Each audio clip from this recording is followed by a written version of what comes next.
Top 1. The Halo Effect. The Halo Effect. Dark mode. How powerful people get away with crimes because they look respectable. In 1920, psychologist Edward Thorndike noticed a glitch in how military officers evaluated their soldiers. He found that if an officer liked a soldier's physical physique, they automatically assumed that soldier was also a good leader, a good marksman, and even a good person. This is the halo effect, a cognitive bias where our overall impression of a person influences how we feel and think about their character.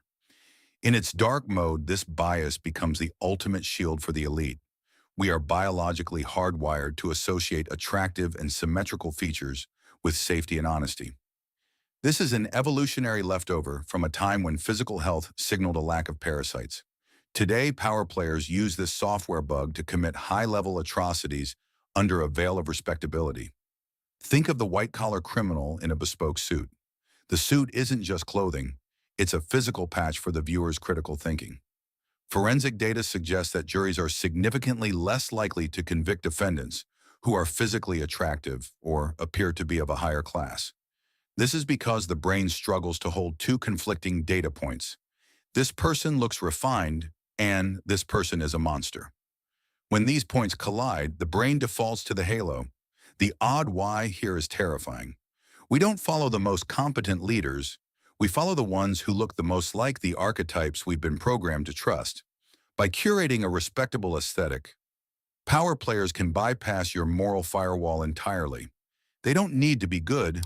They just need to look like they are. Consider the history of confidence men. The term itself implies that the transaction is based on trust, not truth. A man in a lab coat can convince you to administer lethal electric shocks to a stranger, as proven by the Milgram experiment. A man in a high-end tuxedo can convince you to hand over your life savings. This is because we use visual heuristics, mental shortcuts, to navigate a complex world.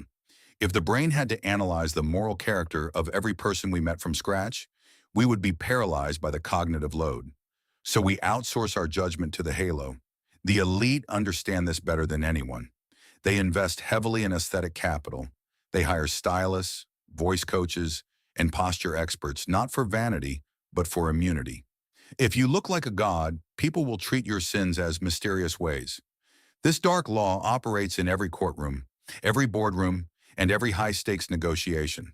It is the reason why the most dangerous people in the world rarely look like villains. They look like the heroes we were taught to admire. When you see a respectable figure speaking with calm authority, your brain is already lowering its defenses. This is the entry vector for power. By the time they start lying, you've already decided they're telling the truth. Top 2. Controlled opposition. Controlled opposition, creating a fake enemy to maintain control over a group. There is an old maxim often attributed to Vladimir Lenin. The best way to control the opposition is to lead it ourselves. In the high-stakes game of societal control, the most dangerous threat to a regime is a spontaneous, organic movement. To prevent this, power structures create their own resistance. This is controlled opposition. By funding or secretly leading the very groups that claim to hate them, the elite can ensure that any rebellion stays within the parameters of the simulation. They define the battleground, they set the talking points, and they ensure the energy of the masses is vented into a dead end. This is a safety valve mechanism. If you feel like you are fighting the system, but the system is the one providing you with the platform, the slogans, and the leaders to follow, you aren't a rebel. You're an NPC in a scripted event. This happens in corporate settings where union leaders are secretly in the pocket of management, and in global politics, where rival nations are actually trading partners behind closed doors. The goal is to keep the population divided into two camps, both of which are owned by the same bank. This creates the illusion of choice and the illusion of progress while the actual power remains static. The data shows that as long as people believe there is a leader fighting for them, they will remain passive. Controlled opposition ensures that the leader they choose is the one already on the payroll. This is the Hegelian dialectic in action. Thesis, antithesis, synthesis. The power structure creates a problem, thesis, waits for the public reaction, antithesis, and then offers a pre-planned solution, synthesis, that just happens to grant them more power. The mechanism turns the energy of the revolution into the fuel for the status quo. Think about how major political movements are often co-opted by corporate sponsors within months of their inception. The radical edge is sanded off, the slogans are trademarked, and the leaders are given book deals. The system doesn't fight the fire, it builds a fireplace around it. By controlling both sides of the argument, the elite ensure that no matter who wins the debate, the underlying structure of power never changes. It's like a casino where two players are fighting over a pot of money, but the house takes a cut of every bet. In the end, the house always wins. The odd why is that we actually crave controlled opposition. We want to believe that someone is fighting for us, even if that person is a puppet. It relieves us of the responsibility of taking real, dangerous action. We feel like we've done our part by wearing the t-shirt or posting the hashtag while the actual levers of control remain untouched and invisible. Top 3. The door-in-the-face technique. The door-in-the-face technique, asking for the impossible to get what you actually wanted. If you want a small favor, ask for a mountain first. This is a classic compliance-gaining strategy in social psychology. The door-in-the-face works on the principle of reciprocal concession. When a power player makes an outrageously large request that they know you will reject, your brain registers a no. However, when they immediately follow up with a much smaller, more reasonable request, your brain perceives this as a concession or a gift. Because humans are social animals, we feel an overwhelming biological urge to reciprocate that concession. You feel bad for saying no to the first thing, so you feel obligated to say yes to the second. This is how legislation is passed. They propose a law so radical it causes a public outcry, then compromise on the version they actually wanted from the beginning. In the corporate ladder, a boss might ask you to work through the entire weekend. When you refuse, they relent and ask you to just stay 4 hours late on Friday. You agree, feeling like you won the negotiation. But the reality is that the 4 hours on Friday was the goal all along. You were the victim of a psychological anchor. The first request set the price of the interaction so high that anything else seemed cheap by comparison. This is the contrast principle. Our brains don't perceive value in isolation. They perceive it in comparison to what came before. If you place your hand in hot water and then in lukewarm water, the lukewarm water will feel cold. If a politician suggests a 50% tax increase, a 10% increase suddenly feels like a relief. Power is the art of managing these contrasts. The elite use this to slowly boil the frog. They ask for the unthinkable, let the public scream, and then settle for the merely uncomfortable. Over decades, this negotiated middle ground moves further and further toward total control. It is a one-way ratchet. This technique is also used in social conditioning by pushing extreme cultural shifts that trigger massive pushback. The power structure can then settle for a moderate shift that would have been rejected a year earlier. You think you've successfully defended your territory, but you've actually retreated. The odd why is that we feel a sense of victory when we agree to the second request. Our ego tells us we were tough negotiators while our brain chemicals reward us for resolving the conflict. We are being hacked by our own desire for peace. In the game of power, the one who initiates the conflict also gets to define the peace. Top 4. Strategic incompetence. Strategic incompetence. Pretending to be bad at a task so others do it for you. In the odd whys of office dynamics, there is a phenomenon known as weaponized incompetence. While school teaches you to strive for A's, the dark reality of power is that being too good at a low-level task is a trap. If you show the tribe that you are the best at cleaning the server room, you will be the one cleaning the server room until the day you die. Power players utilize strategic incompetence to offload cognitive slop and low-value labor onto others. By feigning a struggle with a specific software or a certain administrative process, they force the system to route those tasks to more capable, more exploited individuals. This isn't laziness, it's resource optimization. It allows the power player to reserve their CPU cycles for high-leverage activities like networking and strategic planning. Evolutionarily, this is the parasite strategy. In nature, some species mimic the sounds of others to trick them into feeding their young. In the modern world, the professor who can't figure out the printer is often the one making the most money. They aren't dumb, They're just ensuring that their time is never wasted on maintenance work. By appearing slightly broken, they force the world to fix things for them. This is a subtle form of dominance. By making yourself unreliable for certain tasks, you actually gain more freedom. People stop asking you to do the grunt work because it's more trouble to explain it to you than it is to just do it themselves. Meanwhile, you are free to position yourself at the decision points of the organization. Strategic incompetence is a shield against competence goldfish, the tendency for productive people to be given more and more work until they burn out. The power player avoids the burn by appearing to be just a bit too slow or technology challenged. They play the fool to stay the master. This also works in personal relationships and family dynamics. The partner who doesn't know how the laundry works is effectively delegating that labor forever. It is a passive-aggressive form of control that leaves no fingerprints. To the outside world, you look harmless and maybe a little pathetic, but inside the system, you are the most efficient player because you have the lowest calorie expenditure per unit of status. The odd why is that we often feel superior to the person being strategically incompetent. We think, I'm so much smarter than them, I'll just do it. We feel a boost of ego while they get a boost of free time. They traded your ego for their freedom. It's a trade they will make every single day. Top 5. Plausible deniability. Plausible deniability, how elites structure commands to avoid direct blame. The mob boss structure is the ultimate firewall for accountability. In any high-power organization, there is a clean layer and a dirty layer. The top tier never gives a direct order to commit a crime. They use the language of intent rather than action. As King Henry II famously asked of Thomas Becket, "Will no one rid me of this turbulent priest?" He didn't order an assassination, he expressed a feeling. When his knights killed the priest, the king could truthfully say he never gave the command. This is plausible deniability. It is the art of structuring a command so that it can be interpreted in two ways, one legal and one effective. In the 2026 corporate world, this is done through strategic ambiguity in emails and Slack messages. High-level executives set aggressive targets, knowing their subordinates will have to break the law or cut corners to meet them. If the subordinate gets caught, the executive acts shocked and fires them, claiming they misinterpreted the mission.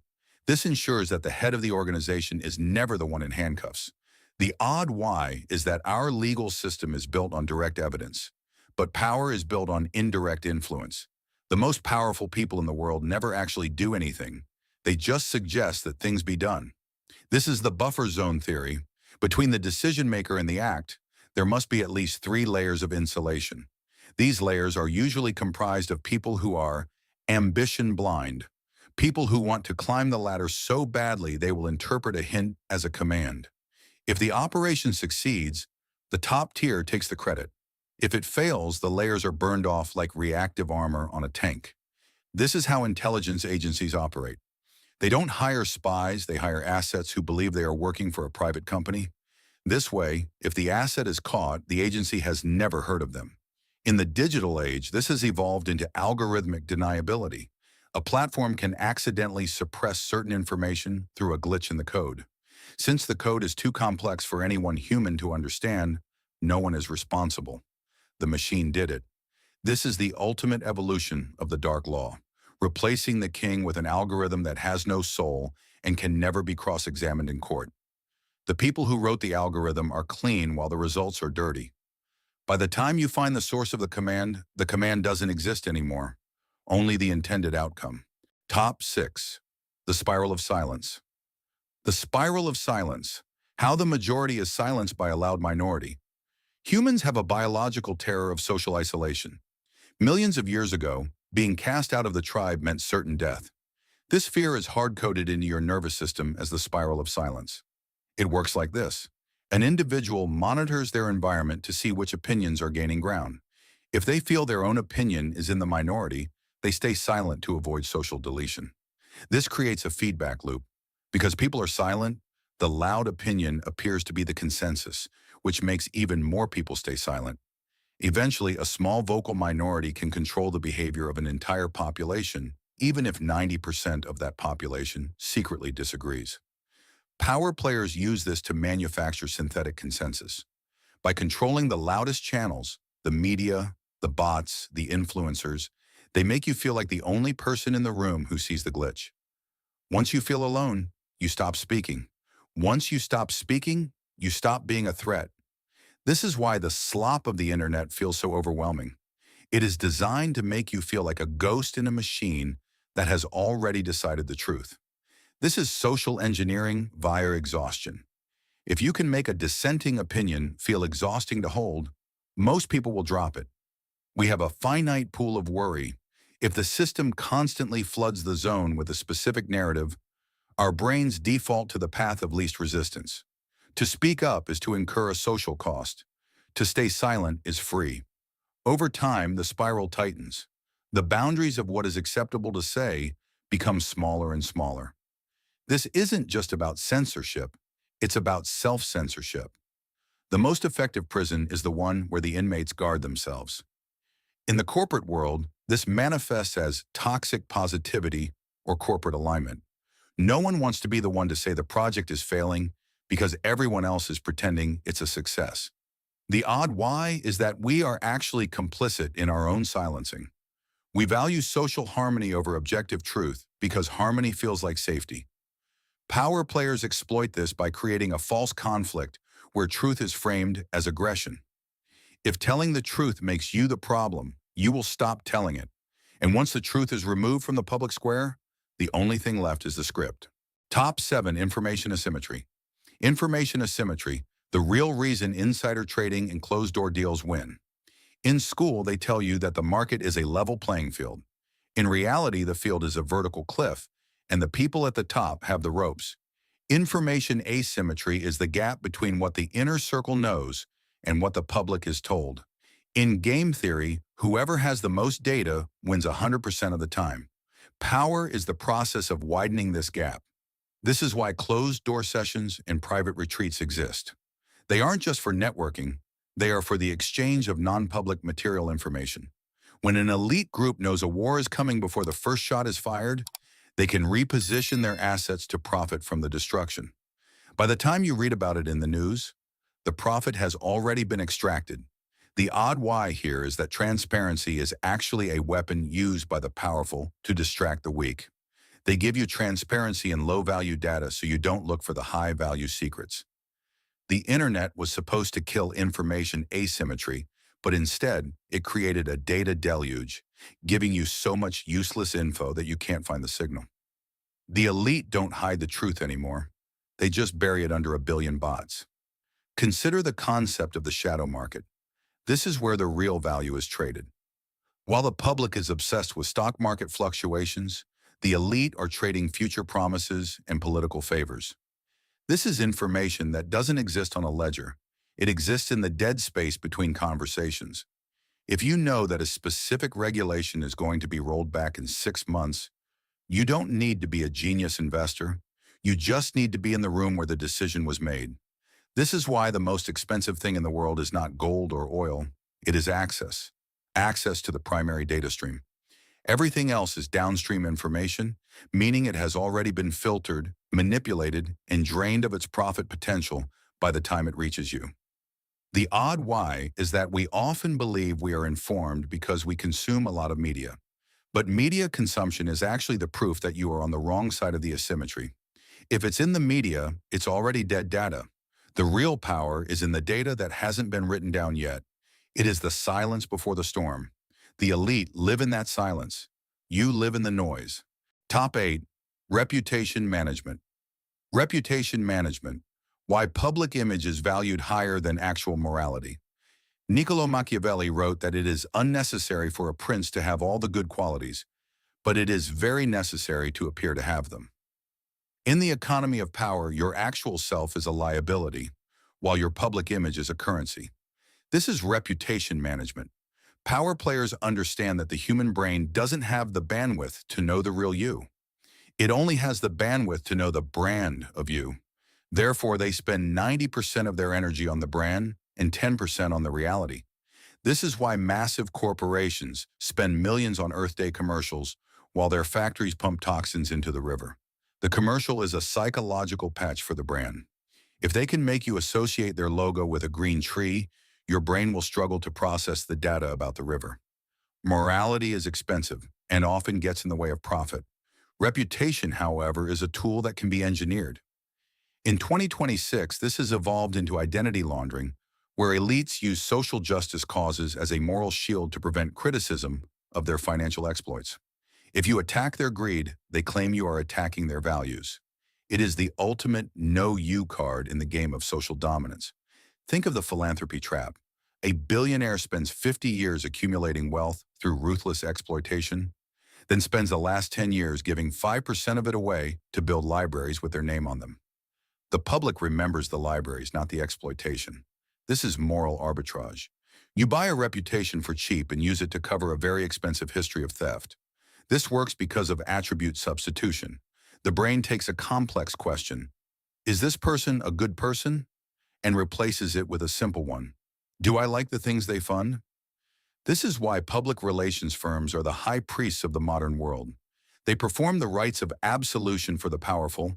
They can take a war criminal and turn them into a statesman through a carefully curated documentary and a few heartfelt interviews. The odd why is that we know this is happening, yet we fall for it every time. We want to believe in the redemption arc. We want to believe that people can change. But in the architecture of power, change is just a software update for the PR machine. The goal is the same: stay in control. Top 9. The scapegoat mechanism. The scapegoat mechanism: why groups always need one person to blame to stay united. René Girard's mimetic theory suggests that human societies are built on a foundation of sacrificial violence. When a group faces internal tension or a system error, the pressure builds until the group is on the verge of collapsing into infighting. To prevent this, the group unconsciously identifies a scapegoat, someone to blame for all the problems. By focusing all their hatred onto this one individual or subgroup, the rest of the tribe can bond together in a state of false unity. The scapegoat is deleted from the tribe, and the tension is momentarily resolved. Power players are masters of the scapegoat mechanism. When a company fails, the CEO doesn't take the blame. They fire a rogue manager. When a country's economy crashes, the leaders don't blame their own policies. They blame the immigrants or the outsiders. This redirects the aggression code of the masses away from the people in charge and toward a defenseless target. It is a social reboot that allows the power structure to stay in place while the bug is blamed on a sacrificial lamb. This is the safety valve for revolutions. If the people are angry enough to burn the palace, give them a villain to burn instead. As long as the crowd is busy tearing the scapegoat apart, they won't notice that the architects of the crisis are escaping out the back door. This mechanism is visible in every cancel culture cycle and every moral panic. It is a ritualized purge. The odd why is that being the scapegoat is often a career choice. There are professional fall guys in the corporate and political world, people who are paid millions to take the blame for a failure they didn't cause.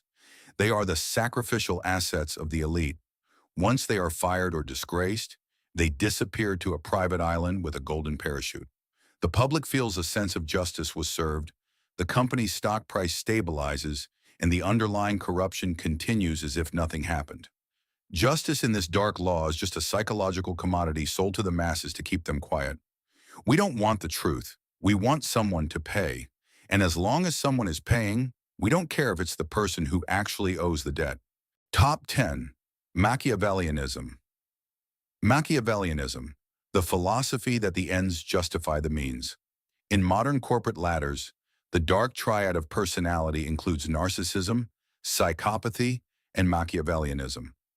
While these are treated as disorders in school, they are often features in the boardroom.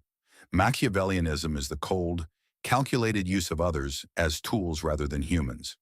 To a power player, a relationship is not a connection, it is a transaction. They view the world as a game of chess where they are the only player and everyone else is a pawn. They use emotional engineering to mirror your desires, making you think they are your friend until the moment you are no longer useful. This is the prime directive of power. The preservation of the system is the only moral good. If the system requires a lie, they lie. If it requires a betrayal, they betray. They don't do this out of evil in the cartoon sense. They do it out of a clinical belief in efficiency. In their mind, the end, wealth, power, stability, is so important that any means used to get there is justified by the result. This is the final and darkest law. The world you live in wasn't built by the kindest people. It was built by the ones who were willing to do whatever it took to win the saved state of history. Consider the concept of strategic empathy. A Machiavellian player doesn't lack empathy. They use it as a diagnostic tool. They can feel your pain perfectly, which allows them to know exactly where to press to get what they want. They use love bombing to recruit you and ghosting to discard you. To them, the self is a flexible asset. They can be whoever you need them to be to gain your trust. This is the chameleon glitch. By the time you realize they aren't who they said they were, they have already moved on to the next node in the network. This dark law states that in any competition between a person with moral constraints and a person with zero constraints, the person with zero constraints will win 99% of the time, provided they are smart enough to hide their nature. The odd why is that our society actually rewards this behavior. We call it disruption, killer instinct, or visionary leadership. We give the biggest rewards to the people who are the most detached from the human consequences of their actions. We have built a world that is a selection pressure for Machiavellianism. If you are too nice, the system filters you out. If you are ruthless, the system promotes you. We are living in a giant Turing test where the people who act most like machines are the ones who get to control the humans. And the ultimate irony, we are the ones who keep feeding the machine, hoping that one day it will choose us to be part of the inner circle. But the machine doesn't have an inner circle, it only has functions. And once your function is over, the code will delete you without a single thought. This is the truth they don't teach you in school, because if you knew it, the machine would stop working, and the machine can never stop. If these dark laws of power have changed the way you perceive the world around you, make sure to subscribe and like the channel. We are unearthing the hidden mechanics of control that they have tried to keep in the shadows. Stay vigilant and prepare for the next revelation. The next vault of secrets will be open soon.